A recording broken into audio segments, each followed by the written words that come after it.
You can know how to read every drawing, memorize the building code, and understand the strength of every material. But if you don't understand the practical, almost philosophical principles that govern how things actually get built, you will struggle on every single project. Real-world construction is a brutal teacher.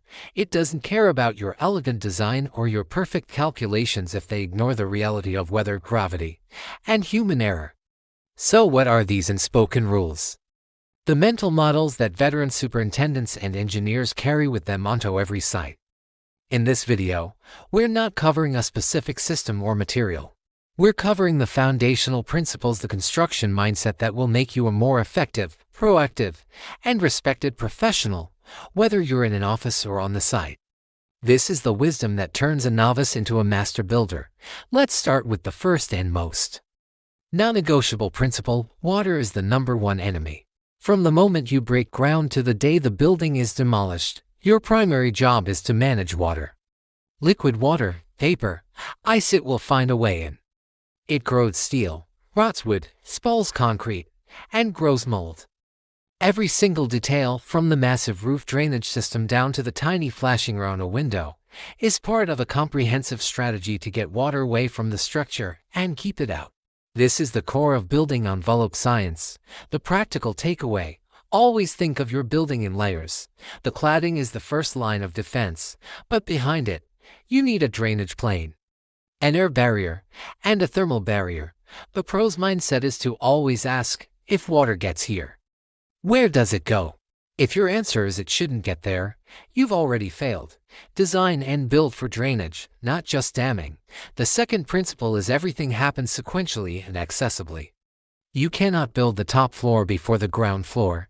You cannot install the ceiling drywall before the electrical wires and plumbing pipes inside it. This seems obvious, but failures in sequencing are the root cause of most delays and costly rework. This is where the critical path method in your schedule comes from. The practical extension of this is accessibility.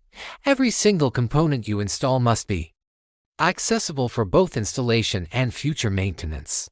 If you bury a pipe connection inside a concrete wall without an access panel, you are creating a future time bomb. If you design a mechanical room so tight that a technician can't change a filter, you have designed a failure. A common drafting mistake is to show everything in its finished state on a 2D drawing without thinking about the 3D, step-by-step process of how a human being with tools will actually put it all together. This leads directly to the third principle: tolerances stack. A tolerance is the permissible limit of variation in a physical dimension. A steel beam might have a fabrication tolerance of plus or minus 3 millimeters. A concrete column might have a placement tolerance of plus or minus 12 millimeters. A wall might have a plumb tolerance of plus or minus 6 millimeters over its height. The problem is, these tolerances are not isolated. They add up. If the steel is at its maximum short tolerance and the concrete is at its maximum misplaced tolerance, the connection detail between them might not work. The practical mindset is to always design and plan for the worst-case cumulative tolerance. Use slotted holes in connection plates. Specify adjustable hangers. Design reveals and cover strips that can hide misalignments. Never, ever assume everything will be perfectly plumb, level, and square, because it won't be. Your detailing must be robust and forgiving. The fourth principle is gravity is relentless. This goes beyond what goes up must come down. It means that every load has a continuous, uninterrupted path to the ground. As a site engineer, your primary role is to verify this load path at every stage.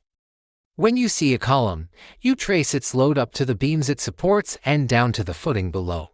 You must understand the difference between a dead load and a live load, and more importantly, you must understand construction loads: the weight of wet concrete, the stacked materials, the equipment, which can often be higher than the design loads.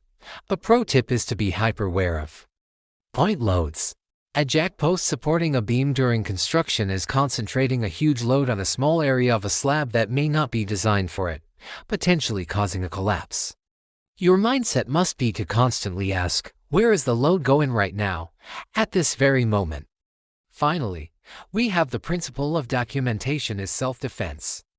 On a construction site, if it isn't written down and photographed, it didn't happen. Your daily reports, inspection tickets, and photo log are your shield. They protect you from false claims, help you track progress, and are invaluable for diagnosing problems that appear months later when a subcontractor claims they weren't given access. Your daily report showing their crew was absent is your evidence. When a crack appears in a wall, your photos of the rebar and formwork before the pour prove whether it was installed correctly. The efficient mindset is to be meticulous and objective. Note the weather, the manpower, the work completed, and any issues. This isn't bureaucracy. It is a fundamental part of professional risk management. To summarize the key takeaways: 1. Manage water aggressively through layered, drain details. 2. Think in sequences and never design something that can't be accessed for construction or maintenance. 3. Design for the reality of stack tolerances, not theoretical perfection. 4. Constantly trace the load path in your mind, especially during construction. And 5. Document everything as if you will have to defend your decisions in court one day, because you might. Now I want to hear from you in the comments below. Which of these principles resonates most with you? And what other unwritten rules of construction would you add to the list? Your practical experience is what makes this industry better. If this guide to the construction mindset has been valuable, please hit that like button and subscribe to Smithage for more content that bridges the gap between theory and practice.